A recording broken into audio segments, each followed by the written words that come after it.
Hello everyone, welcome to Genic education. तो आज हम लोग देखने वाले हैं मेजरमेंट ऑफ पावर। ठीक है, ये हमारा आज का टॉपिक होगा। तो measurement of power, measurement of, यहां पे लिख लीजिए हेडिंग का नाम, measurement of three phase power, measurement of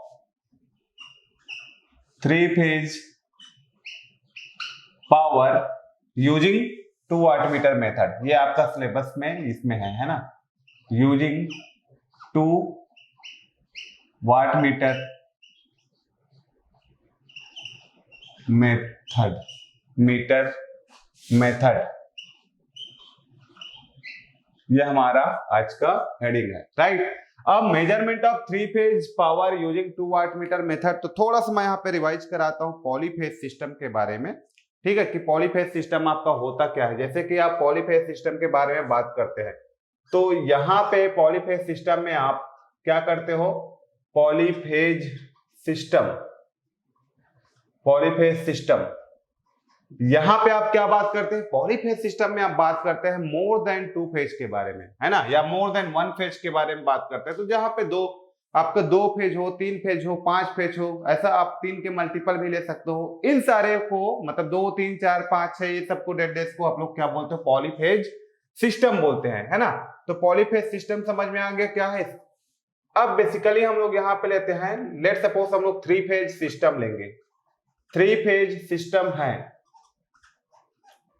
3 phase system है। अब 3 फेज सिस्टम है तो 3 फेज को हम लोग बाय जनरेटर, अल्टरनेटर जनरेटर के थ्रू हम लोग 3 फेज यहाँ पे इलेक्ट्रिसिटी जनरेट कर सकते हैं, आपको पता है ना। जैसे कि कोई hydro power plant, thermal power plant में जो इलेक्ट्रिसिटी जनरेट होता है वो 3 फेज सिस्टम में ही होता है, क्योंकि 3 फेज सिस्टम में ना इलेक्ट्रिसिटी जनरेट करना काफी आपका चीप होती है as comparison to single phase. 3 phase system जो है वो सिंगल फेज के कंपेरिजन में काफी ज्यादा एडवांटेजेस होता है ना। तो अभी मैं पूरा बात नहीं करूंगा इसके बारे में, क्योंकि बीडब्ल्यू में आप जनरली इसके बारे में बात करते हो कि what are the advantage of 3 phase system over single phase system, ये सब के बारे में आप ना वहां पे डिटेल में बात करते हो। तो बीडब्ल्यू में मैंने जब 3 फेज जहां भी पढ़ाया है, या फिर पेड कोर्स की बात हो या कहीं का भी बात हो, तो मैंने बहुत डिटेल में आपको पॉलीफेज सिस्टम वहां पे पढ़ाया, तो आपको आइडिया रहता है 3 फेज सिस्टम, राइट। तो 3 फेज सिस्टम जनरली आप जानते हो बहुत सारे एडवांटेज है। फॉर एग्जांपल कोई आप यहाँ पे मोटर की बात करोगे तो सेम रेटिंग में 3 फेज सिस्टम का जो साइज है उतना ही 1.5 टाइम्स कम हो जाता है ना।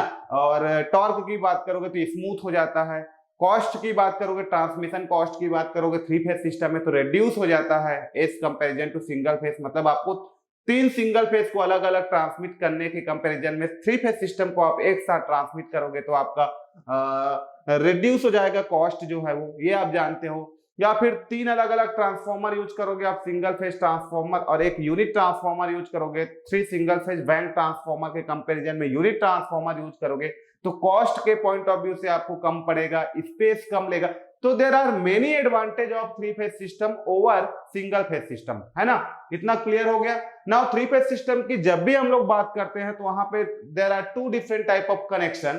First is the star connection and second one is the delta connection. तो यहाँ पे हम लोग स्टार कनेक्शन और 3 फेज सिस्टम, स्टार और डेल्टा कनेक्शन के बारे में बात करते हैं। जब यहाँ पे आप स्टार की कनेक्शन के बारे में बात करते हैं, ठीक है। अब मैं बात करूं यहाँ पे कनेक्शन, तो there are 2 types of connection in 3 phase system. ठीक है, थोड़ा सा बेसिक ले रहा हूं मैं, 5 से 10 मिनट आपका बेसिक पढ़ाऊंगा, फिर मैं मेजरमेंट ऑफ पावर में आ जाऊंगा डायरेक्ट। ठीक है, बेसिक आपका यहां से स्ट्रॉन्ग करने के बाद देखो कनेक्शन की आप बात करेंगे तो आपके पास 2 कनेक्शन रहेगा यहाँ पे। एक बोलो, एक स्टार कनेक्शन रहेगा, एक स्टार कनेक्शन, और एक आपके पास कैसा कनेक्शन रहेगा, डेल्टा कनेक्शन होगा। ठीक है, स्टार कनेक्शन में आपके पास होता है, आप न्यूट्रल अवेलेबल होता है, आप न्यूट्रल रख भी सकते हो, न्यूट्रल नहीं भी रख सकते हो। तो न्यूट्रल का यहाँ पे आपके पास एक ऑप्शन रहेगा। डेल्टा में कोई न्यूट्रल नहीं रहेगा, there is no neutral point, no neutral point, there is no neutral point, है ना। यहाँ पे कोई न्यूट्रल नहीं होगा। इसका मतलब डेल्टा जो है वो आपका 3 फेज 3 वायर सिस्टम होता है। डेल्टा कैसे सिस्टम होता है, 3 फेज 3 वायर सिस्टम होता है, 4 वायर सिस्टम ये नहीं होगा। क्लियर हो गई बात। लेकिन स्टार जो है ना वो 2 टाइप का हो सकता है, या तो फिर ये 3 फेज 3 वायर हो सकता है, समझो बात को, या तो फिर ये 3 फेज 4 वायर हो सकता है। फोर्थ वायर जो होगा यहाँ पे वो न्यूट्रल पॉइंट रहेगा, राइट। स्टार में जो चौथे वायर की मैं बात कर रहा हूं वो आपके पास न्यूट्रल पॉइंट है, बट डेल्टा में न्यूट्रल पॉइंट नहीं होता, इसलिए ये 3 फेज 3 वायर सिस्टम है और न्यूट्रल पॉइंट स्टार में अवेलेबल होता है, that's why 3 phase 4 wire system होता है या 3 फेज 3 वायर सिस्टम होता है। अब इसमें आप बात करते हो, यदि आप स्टार और डेल्टा कनेक्शन में लोड को रखते हो तो सबसे पहले तो आप यहाँ पे सिंक सोर्स की बात करते हो, कनेक्शन में आप सोर्स की, तो सोर्स भी आपका क्या हो सकता है, स्टार हो सकता है और डेल्टा हो सकता है ना। एक आप बात करते हो लोड की, तो लोड भी आपके पास क्या हो सकता है, स्टार हो सकता है और डेल्टा हो सकता है, लोड, राइट। स्टार या डेल्टा हो सकता है, सोर्स और लोड दोनों आपका क्या हो सकता है, स्टार और डेल्टा कनेक्शन हो सकता है। अब यहाँ पे आप बात करते हो बैलेंस लोड और अनबैलेंस लोड का, टाइप ऑफ लोड या नेचर ऑफ लोड। तो लोड जो है, नेचर ऑफ लोड, तो लोड का नेचर दो टाइप का हो सकती है, या तो बैलेंस हो सकता है या अनबैलेंस हो सकता है, ठीक है। तो ये भी दो टाइप का आप यहाँ पे आप समझ सकते हो। एक आपके पास होता है बैलेंस लोड, बैलेंस्ड लोड, और एक आपके पास होता है यहाँ पे अनबैलेंस्ड लोड, ठीक है। अब कौन से लोड को आप बैलेंस लोड बोलते हैं बताइए मुझे। यदि तीनों लोड का मैग्नीट्यूड सेम हो, like Z1 is equal to Z2 is equal to Z3 हो, और उसका एंगल भी सेम हो, θ1 is equal to θ2 is equal to θ3, तो ऐसे लोड को हम लोग क्या बोलेंगे, वहां पे बैलेंस लोड बोलेंगे, राइट। और अनबैलेंस लोड, तो कोई भी मैग्नीट्यूड मान लो Z1 Z2 इक्वल हो बट वो Z3 के इक्वल ना हो, या Z3 Z2 इक्वल हो Z1 के इक्वल हो, तो ऐसे जब मैग्नीट्यूड अनइक्वल हो, अनइक्वल ऑफ मैग्नीट्यूड, मैं लिख देता हूं यहाँ पे Z1 is not equal to, let suppose Z2 is equal हो भी सकता है, आप समझो इस बात को, इज इक्वल टू Z3।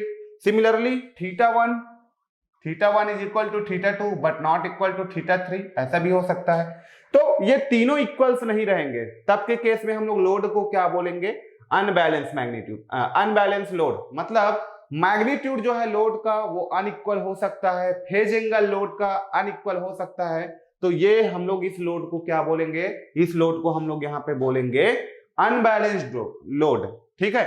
ये क्लियर हो गया लोड के बारे में। यदि आपका लोड बैलेंस है तो इस बैलेंस लोड में न्यूट्रल करंट का वैल्यू क्या रहेगा बेटा, जीरो रहेगा, ये इंपॉर्टेंट पॉइंट है, ठीक है, जीरो रहेगा। दूसरी बात, यदि लोड आपका बैलेंस है, मान लो आपके पास ए बी सी 3 फेज है, तो वहां पे आई ए करोगे, आई बी करोगे और आई सी करोगे, तो करंट का अलजेब्रिक सम आपको क्या देगा, जीरो देगा। वो तीनों करंट का अलजेब्रिक सम करोगे तो वो आपको क्या देगा, जीरो देगा। But in case of unbalance load, neutral current is not equal to zero, neutral current is not equal to 0, that means IA plus IB plus IC is not equal to 0, unbalance है तो 0 नहीं होगा, ये पूछा जाता है आपको।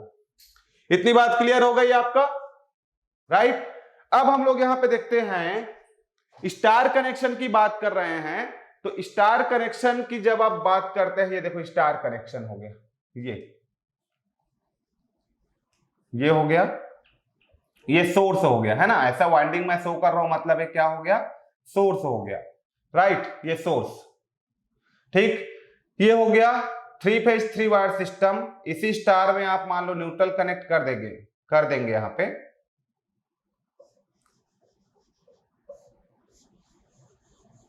ये यहां पे आप ऐसे न्यूट्रल कनेक्ट कर देंगे, ये न्यूट्रल, तो ये क्या हो जाएगा, 3 फेज 4 वायर सिस्टम हो जाएगा, 3 फेज 4 वायर सिस्टम ये हो जाएगा, ये 3 फेज 3 वायर सिस्टम है।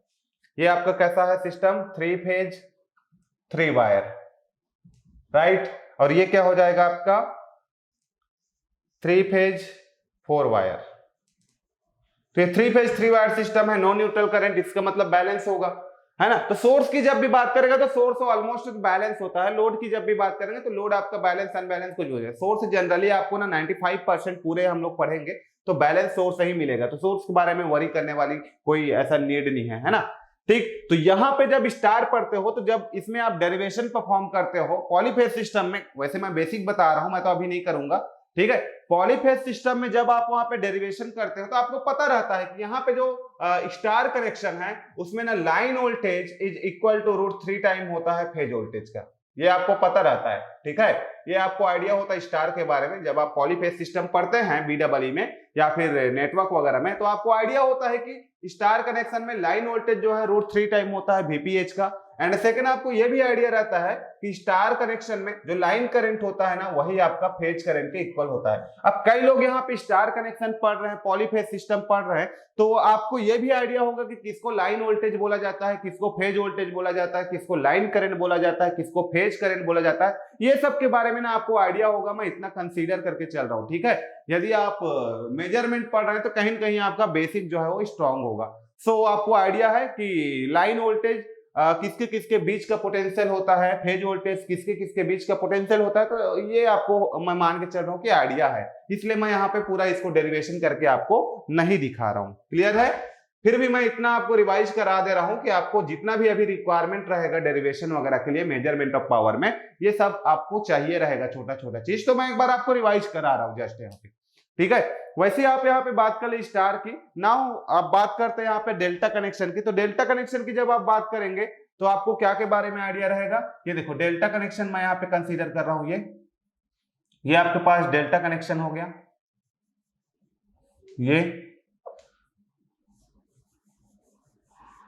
ये हो गया डेल्टा कनेक्शन। अब देखो ये डेल्टा कनेक्शन की आप बात कर रहे हो, मान लो ये आपका डेल्टा कनेक्शन है, ऐसे ये कनेक्टेड है ये, ठीक, ये हो गया।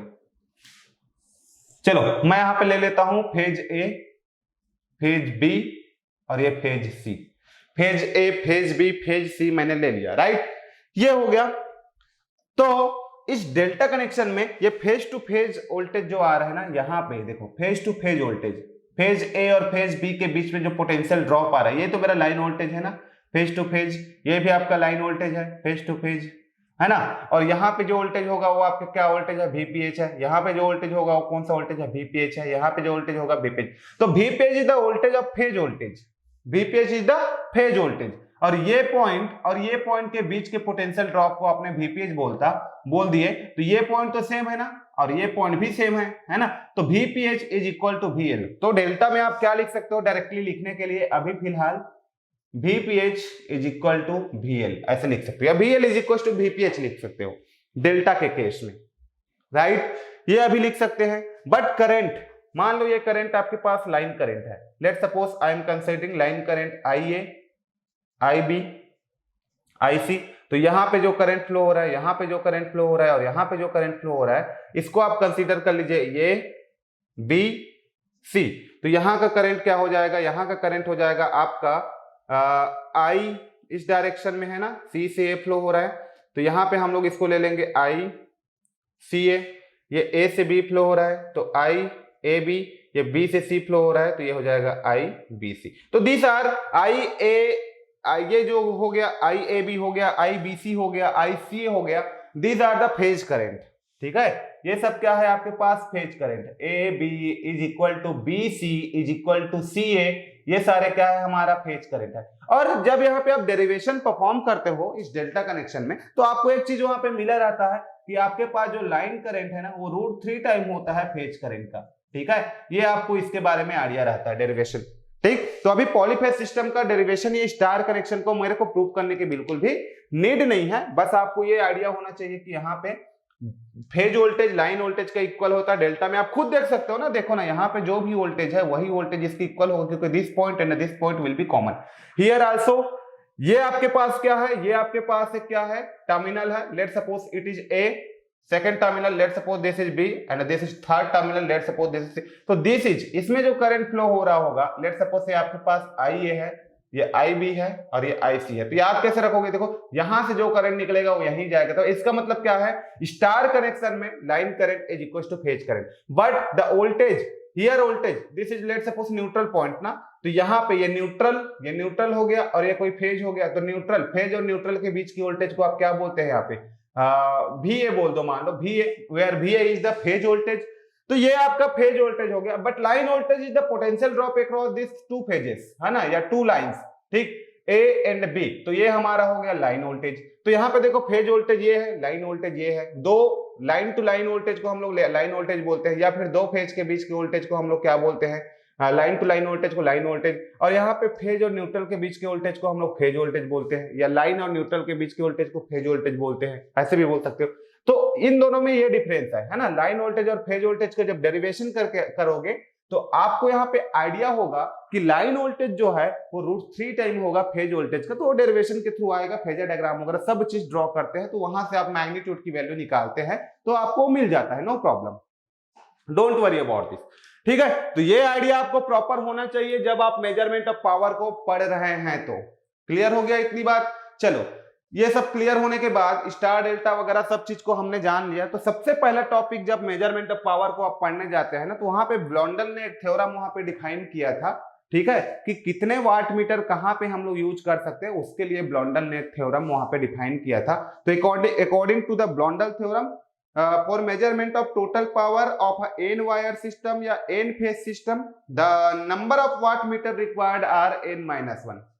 ठीक है, तो यहां पे मैं अब अगला आप लोग हेडिंग डालिए अपने कॉपी में, जो भी नोट्स वगैरह बना रहे होंगे उन लोग हेडिंग डालेंगे ब्लॉन्डल थ्योरम, ब्लॉन्डल थ्योरम, ब्लॉन्डल थ्योरम। तो ब्लॉन्डल ने एक यहाँ पे आइडिया दिया था, एक अपना स्टेटमेंट दिया था, या फिर बोल सकते एक रूल दिया था, जिसके अकॉर्डिंग किसी भी एन वायर सिस्टम में, या फिर हम लोग बोल सकते हैं किसी भी ऐसा एन वायर सिस्टम जिसमें न्यूट्रल अवेलेबल ना हो, n wire system where neutral is not available.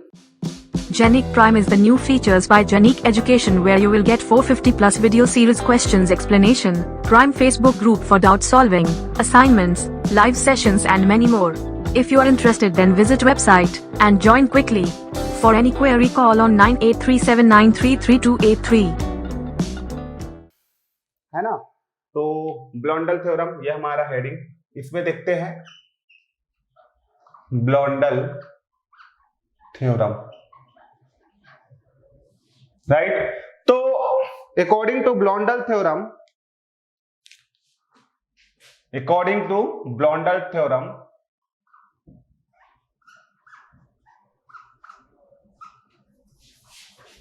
According to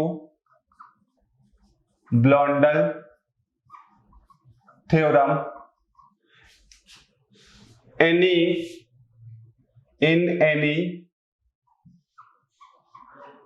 n wire system, in any n wire system where neutral is not present, neutral is not present, the number of wattmeter required is the number of, इसमें लिख लीजिए the number of watt meter required, ये कितना वाट meter आप required होता है किसी भी एन वायर सिस्टम में जिसमें न्यूट्रल प्रेजेंट नहीं हो, उसके लिए इन्होंने एक थ्योरम दिया था, उस थ्योरम को हम लोग क्या बोलते हैं, ब्लॉन्डल थ्योरम। तो ब्लॉन्डल थ्योरम से पता चलता है कि आपके पास एन वायर सिस्टम है, तो उस एन वायर सिस्टम में न्यूट्रल प्रेजेंट ना होना, तो न्यूट्रल प्रेजेंट नहीं है उस एन वायर सिस्टम में, या फिर एन फेज सिस्टम में यदि न्यूट्रल प्रेजेंट नहीं है, तो वहां पे जो number of watt meter required होगा वो n- होगा।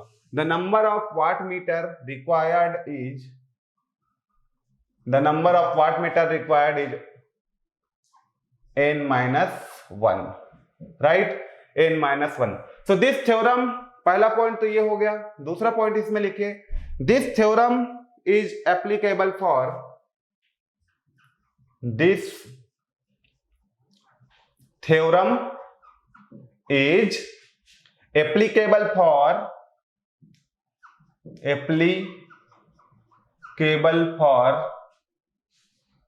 balance and unbalanced system, unbalanced system कैसा भी हो, लोड हमारा कैसा भी हो, चाहे वो बैलेंस हो अनबैलेंस हो, सब के लिए हम लोग बोल सकते हैं कि ब्लॉन्डल थ्योरम जो होता है वो एप्लीकेबल होता है, सिर्फ उसमें न्यूट्रल अवेलेबल नहीं होना चाहिए, है ना। This system is applicable where neutral is not available, neutral is not available, कहां पे यूज करेंगे, जहां पे न्यूट्रल इज नॉट अवेलेबल, जहां पे न्यूट्रल नहीं होंगे, राइट। ये हो गया आपका ब्लॉन्डल थ्योरम। तो according to Blondel theorem if मेरे पास 3 वायर सिस्टम है, this is first wire, this is second wire, this is third wire, तो this is phase number A, phase number B, phase number C, तो total number of watt meter required कितना होगा? तो total number of watt meter required 3 - 1, that means n is equal to 2, तो 2 यहाँ पे watt meter required रहेगा। ठीक है, फर्स्ट यहाँ पे लिखिए। सेकेंड, 4 वायर सिस्टम के लिए ये 3 वायर सिस्टम हो गया, 3 वायर सिस्टम, 3 वायर सिस्टम, इसको मैं अभी चेक भी कराऊंगा आपको। 4 वायर सिस्टम, 4 वायर सिस्टम ऐसा क्यों होता है मैं आपको बताऊंगा अभी। 4 वायर सिस्टम है आपके पास, है ना। 4 वायर सिस्टम में number of watt meter required कितना होगा? Number of watt meter required n is equal to 4 - 1, that means 3। ठीक है, तो जितना वायर सिस्टम है, न्यूट्रल की बात नहीं कर रहा हूं मैं, न्यूट्रल जहां अवेलेबल रहेगा वहां पे ब्लॉन्डल थ्योरम तो एप्लीकेबल ही नहीं होगा। ठीक है, तो 4 वायर सिस्टम में 3 लगेगा, 5 वायर सिस्टम में 4 वाट मीटर की नीड होगी। समझ में आ रहा है? समझ में आ रहा है? ठीक है, हाँ, तो ये हो गया। ठीक, ये होता है आपका ब्लॉन्डल थ्योरम, इसको क्लियर कर लो। अब हम लोग इसमें देखते हैं ब्लॉन्डल थ्योरम, तो ये हो गया। ठीक है, अब मान लो यहां पे देख रहा हूं फर्स्ट 3 वायर सिस्टम मेरे पास है, ये देखो 3 वायर सिस्टम मेरे पास है। एक बार इसको समझ जाओगे ना तो इसको यूज करना आप सीख जाओगे। लेट सपोज मेरे पास 3 वायर सिस्टम है, लेट सपोज मेरे पास एक स्टार कनेक्शन है, राइट, ये मेरे पास एक स्टार कनेक्शन है, this is the load of this star connection, ये हो गया लोड, ये लोड हो गया, ये लोड,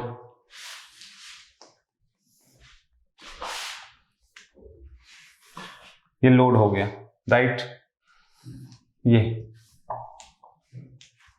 ठीक है। लेट सपोज ये मेरा phase A, phase B, phase C, ये 3 फेज लोड मैंने लिया, phase A, phase B, phase C मैंने लिया। ठीक है, लोड बैलेंस अनबैलेंस कोई फर्क नहीं पड़ता मुझे। ओके, तो यहां पे देखो फर्स्ट वाट मीटर मैं यहां पे ले रहा हूं, 1 वाट मीटर मान लो यहां पे 3 फेज में 1 वाट मीटर लूंगा तो क्या प्रॉब्लम आएगा, पहले वो दिखाता हूं आपको। देखो ध्यान से देखिए आप लोग, ये हो गया। मान लो चलो मैं अभी 1 ही वाट मीटर लिया हूं यहां पे, ये मेरा W1 हो गया, राइट, ये W1, ये इसका मेरे पास क्या, आप ध्यान से इसको देखेंगे ना तो A to Z आपका जो डाउट था इस ब्लॉन्डल थ्योरम को लेकर के वो क्लियर हो जाएगा।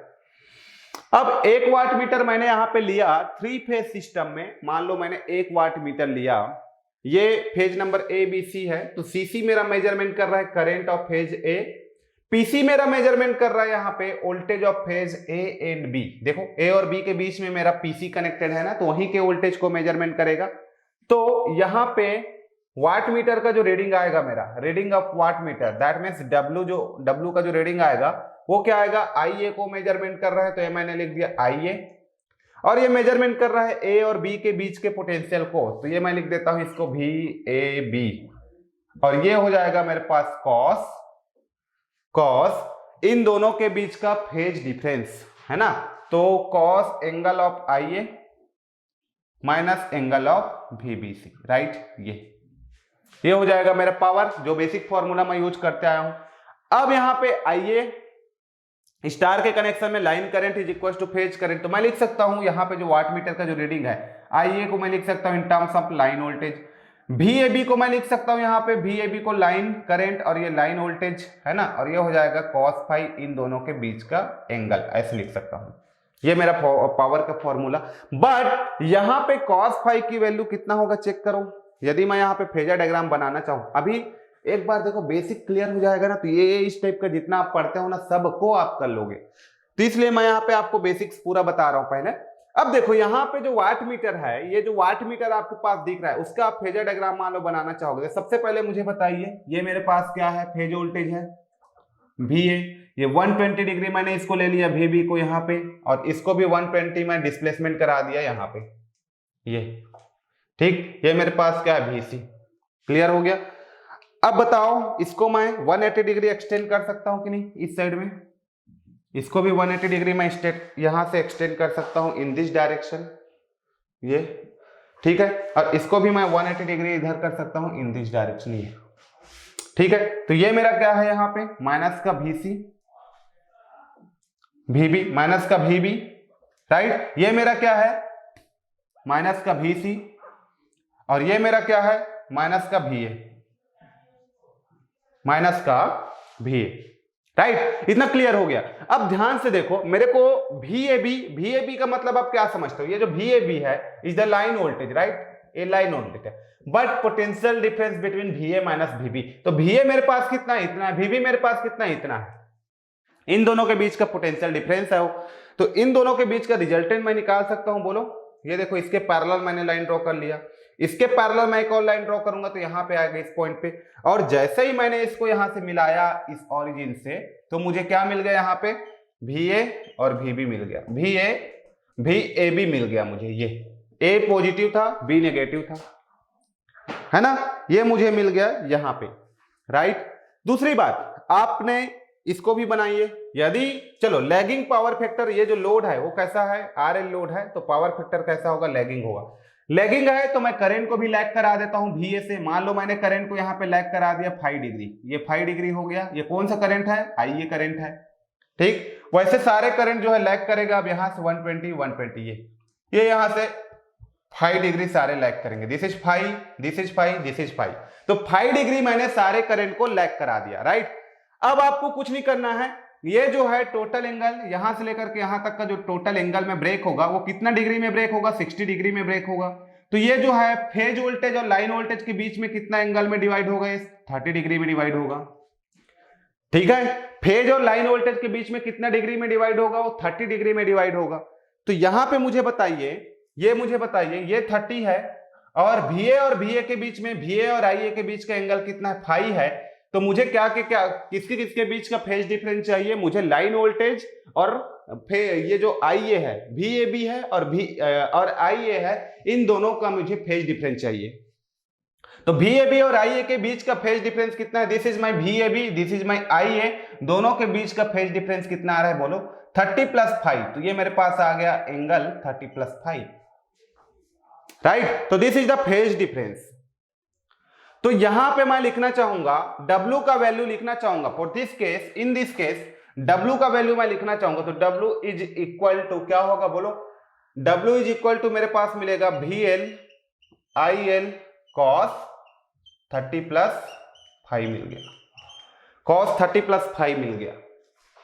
तो क्या मुझे ये बताइए, यदि मैं ये जो बैलेंस या अनबैलेंस लोड कुछ भी हो बेटा, एक ही वाट मीटर यूज किया इस सिस्टम में, तो क्या मुझे एक ही वाट मीटर के रीडिंग से पूरे 3 फेज सिस्टम का पावर मेजर कर पा रहा हूं? फाई कैसे निकालूंगा, आप खुद बताइए मुझे। एक वाट मीटर के थ्रू पावर फैक्टर एंगल आप कैसे निकालोगे यदि आप 1 वाट मीटर यूज करते हो? तो किसी भी इसमें 3 फेज वायर में यदि आप 1 वाट मीटर यूज करते हो, आपके पास 3 फेज वायर है ना, phase number 1, phase number 2, phase number 3, तो इस 3 फेज वायर में मान लो आप 1 वाट मीटर मेथड यूज करते हो, 1 वाट मीटर मेथड, तो ये क्या आपको पूरा पावर का रीडिंग देगा? कैसे निकालोगे पावर का रीडिंग तीनों फेज का? नहीं निकाल पाओगे ना। देखो डाटा इनसफिशिएंट है, केवल फाई का वैल्यू यहां पे मिल रहा है, VL IL चलो पता है आपको, तो cos 5 पावर फैक्टर नहीं मिल रहा है आपको। तो ऐसे एक और इक्वेशन के लिए, ऐसे एक और इक्वेशन लाने के लिए आपको 1 वाट मीटर की और नीड होगी कि नहीं? तो मैं क्लियर ये बोल सकता हूं कि 3 फेज वायर में चाहे वो बैलेंस हो चाहे वो अनबैलेंस हो, 1 वाट मीटर यूज करोगे तो आपको प्रॉपर रीडिंग नहीं मिल पाएगी। पूरा कहां रीडिंग मिल पा रहा है? Power is equal to √3 VL IL cos 5 कहां मिल पा रहे? नहीं मिल पाए, ठीक है। टोटल पावर को आप मेजर कर ही नहीं सकते, इसलिए 3 फेज सिस्टम में आप 1 वाट मीटर कनेक्ट नहीं कर सकते। 3 वायर सिस्टम में 1 वाट मीटर आप कनेक्ट नहीं कर सकते, ठीक है। यदि इसमें कहीं पे न्यूट्रल अवेलेबल रहता, मान लो मैं बोलता यहां पे कोई न्यूट्रल अवेलेबल है, तो आप 1 वाट मीटर यूज कर सकते हो। लेकिन 3 वायर सिस्टम में where neutral is not available, तो वहां पे आप पावर को कैलकुलेट नहीं कर सकते। बट ये 3 वायर सिस्टम है और बैलेंस है, 4 वायर सिस्टम है और बैलेंस है, तो 1 वाट मीटर आप ऐसे यूज कर लो। 1 वाट मीटर का जो भी रीडिंग आएगा किसी एक फेज के पावर को मेजरमेंट कर रहा है। एक फेज का पावर जो है वही दूसरे फेज का होगा, वही तीसरे फेज का होगा, तो मल्टीप्लाई बाय 3 कर दोगे तो तीनों फेज का पावर आप निकाल लोगे। कब के केस में? 4 वायर सिस्टम में, मतलब जब न्यूट्रल अवेलेबल रहेगा और वो जो बैलेंस रहेगा तब, राइट। तो कुल मिला के आप नोट पॉइंट में लिख लीजिए, 1 वाट मीटर को 3 वायर सिस्टम में हम लोग कभी भी यूज नहीं करते। 3 वायर सिस्टम में 1 वाट मीटर हम लोग यूज कभी भी नहीं करते। क्योंकि इसके कारण अपने को रिजल्ट जो है वो प्रॉपर नहीं मिल पाएगा। अननोन 2 है तो कैसे एक वाट मीटर के थ्रू आप निकाल पाओगे? उसके लिए 2 इक्वेशन चाहिए ना। अननोन कौन कौन सा 2 है? एक W चाहिए, एक फाई चाहिए, इसलिए आपको मिनिमम 2 वाट मीटर की नीड होगी। तो आप क्या करोगे, 3 वायर सिस्टम में ना एक और वाट मीटर यूज करोगे। ये हो गया यहाँ पे। इस फेज में मान लो मैं एक और वाट मीटर यूज करता हूं, इस फेज में, ये देखो इस फेज में, ये यहाँ पे, ये हो गया मेरा दूसरा वाट मीटर 2। तो वाट मीटर 2 का जब आप डेरिवेशन परफॉर्म करोगे तो this is watt meter number 1 and this is watt meter number 2, और यहां से आपको रिलेशन मिलेगा VL/IL cos 30 माइनस फाइव, ये रिलेशन आपको मिलेगा। अब इन दोनों रिलेशन में देखो फाई W1 W2 है ना। अब इन दोनों के थ्रू आप टोटल पावर निकाल सकते हो। मान लो पावर टोटल निकालना है तो आप W1 W2 को जोड़ दो, W1 W2 को ऐड करोगे तो आपको मिल जाएगा √3 VL/IL cos फाइव। देखो यहां से, ये यहां से आपको डेरिवेशन मिल जाएगा, यहां से आप कैलकुलेट कर सकते हो टोटल पावर को। बट इस फॉर्मूला से टोटल पावर को कैलकुलेट आप नहीं कर सकते। सिंगल वाट मीटर मेथड से हम लोग टोटल पावर को कैलकुलेट नहीं कर सकते। किसी भी हम लोग 3 वायर सिस्टम की बात करें, आइदर वो बैलेंस हो या अनबैलेंस हो, राइट। तो ये आप नोट करके लिख लीजिए। इसलिए ब्लॉन्डल ने इसलिए बोला कि 3 वायर सिस्टम है तो उस 3 वायर सिस्टम में मिनिमम और मैक्सिमम, ये भी मिनिमम और मैक्सिमम 2 ही वाट मीटर आप यूज कर सकते हो 3 वायर में। यदि 4 वायर सिस्टम है तो उसमें मिनिमम और मैक्सिमम आप 3 वाट मीटर ही यूज कर सकते हो, ठीक है। तो ये होता है Blondel theorem. N wire system के लिए एप्लीकेबल होता है, but where neutral is not available, ये लिख लो, राइट। ये हो गया। और जैसे मैंने बताया यहाँ पे यदि आपके पास न्यूट्रल अवेलेबल है तो न्यूट्रल अवेलेबल है तो आप कर लो, सिंगल फेज का पावर मेजरमेंट कर सकते हो। तो यदि आपके पास न्यूट्रल अवेलेबल हो तो minimum number of watt meter एक यूज कर सकते हो, है ना। मान लो आपके पास 3 फेज 4 वायर सिस्टम है एंड न्यूट्रल अवेलेबल हो तो मिनिमम नंबर ऑफ एक वाट मीटर, आप वाट मीटर का मिनिमम नंबर 1 हो सकता है। 1 वाट मीटर लगाओ, टोटल पावर आया किसी एक फेज का, मल्टीप्लाई बाय 3 कर दो, तीनों फेज का पावर आ जाएगा। लेकिन वो अनबैलेंस है, अभी मैं बैलेंस के लिए बोला 1 वाट मीटर, लेकिन वो अनबैलेंस है तो आपको वहां पे 3 वाट मीटर यूज करना पड़ेगा। इतना क्लियर हो गया? आपको वहां पे 3 वाट मीटर यूज करना पड़ेगा। तो यदि आप यहाँ पे 3 वायर सिस्टम की बात करते हैं, 3 वायर सिस्टम की जब बात करते हैं, ठीक है, तो यहाँ पे आप जब ब्लॉन्डल थ्योरम पढ़ते हो 3 वायर सिस्टम में, तो यहाँ पे नोट कर लो, करना चाहोगे 3 फेज 4 वायर सिस्टम हो गया और 3 फेज 3 वायर सिस्टम हो गया। बैलेंस अनबैलेंस की बात करते हो तो मिनिमम मैक्सिमम, मैं यहाँ पे एक टेबल क्रिएट कर देता हूँ, वो टेबल आपका हेल्प करेगा समझने में, ठीक है। तो यहाँ पे एक टेबल क्रिएट कर रहा हूं, उसके थ्रू आप समझेंगे चीजों को। ये ब्लॉन्डल थ्योरम का जो टेबल है उसको मैं क्रिएट कर रहा हूं, वहां से आपको ना बहुत कुछ समझने को मिलेगा, राइट। तो चलिए यहां पे मैं लिख लेता हूं एक 3 phase 4 wire system, 3 phase 4 wire system, right. और यहां पे लिख लेता हूं मैं 3 phase 3 wire system, 3 phase 3 wire system, ये हो गया 3 फेज 3 वायर सिस्टम, ठीक। अब यहां पे आप क्रिएट कर लीजिए टेबल, यहां पे ऐसा, यहां पे भी आप ऐसा, ठीक। और यहां पे हम लोग लिख लेंगे थोड़ा इसका टेबल, यहां पे हम लोग लिख लेंगे, फर्स्ट में लिखो 3 कॉलम रो बना दीजिए, 1 2 और ये 3, ऐसा, ठीक है। यहां पे लिख लीजिए आप सबसे पहले तो यहां पे मिनिमम, हाँ यहां पे आप और रो बना दीजिए, 3 रो यहां पे मैंने बनाया, एक मिनिमम मैक्सिमम का बना दीजिए। ये आपके पास बैलेंस है, बैलेंस, ये आपके पास अनबैलेंस है, अनबैलेंस्ड। यहां पे एक रो और बना देंगे, ठीक है, यहां पे एक रो और बना देंगे, यहां पे लिखेंगे मिनिमम, यहां पे लिखेंगे मैक्सिमम, ये अलग से चलेगा, है ना, ये ऐसे करके table, minimum maximum, minimum maximum, ठीक। ये बैलेंस। तो 3 फेज 4 वायर सिस्टम है, 3 फेज आपके पास 4 वायर सिस्टम है और वो बैलेंस है, 3 फेज 4 वायर सिस्टम है और वो बैलेंस है, तो आप मिनिमम 1 वाट मीटर यूज कर सकते हो और मैक्सिमम करना चाहोगे तो 3 कर सकते हो, ठीक है, बैलेंस के लिए। और आपके पास 3 फेज 4 वायर सिस्टम है और वो अनबैलेंस है तो मिनिमम आपको 2 यूज करना पड़ेगा। एक से कैसे निकालोगे? अनबैलेंस है तो एक ही फेज का वाट मीटर आएगा, एक ही फेज का रीडिंग आएगा ना, यदि वो अनबैलेंस है तो एक वाट मीटर लगा के कैसे निकालोगे? तो मिनिमम कोई 2 फेज पे लगाना पड़ेगा, देन आप कैलकुलेशन परफॉर्म कर सकते हो। फेज टू न्यूट्रल लगाना पड़ेगा ना, फिर आप कैलकुलेशन परफॉर्म वहां पे कर सकते हो।